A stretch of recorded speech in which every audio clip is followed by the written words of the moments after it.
আমি খুব mentally prepared হয়েছিলাম যে প্রচন্ড ট্রোলড হব।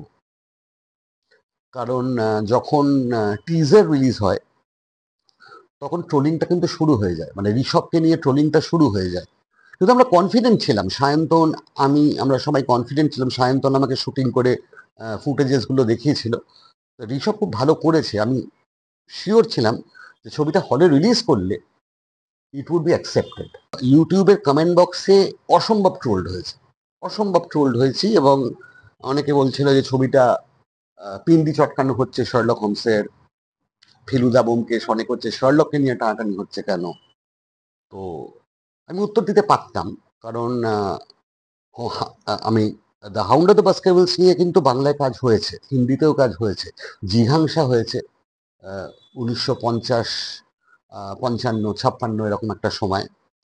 ওই সময়েরই কিছু পরে 20 সাল বাদ হয়েছে হেমন্ত মুখোপাধ্যায়ের প্রযোজনায়, বিশ্বজিৎ ওয়াইদা রহমান ছিল, খুব হিট গান ছিল ইয়েনা অ্যান্ড ডেরে ডারে হেমন্ত মুখোপাধ্যায়। ওটাও হাউন্ড অফ দ্য বাস্কারভিলস, কিন্তু দ্য হাউন্ড অফ দ্য বাস্কারভিলস এর গল্পটার অ্যাডাপ্টেশন, শার্লকের কোনো ক্যারেক্টার ওখানে ছিল না।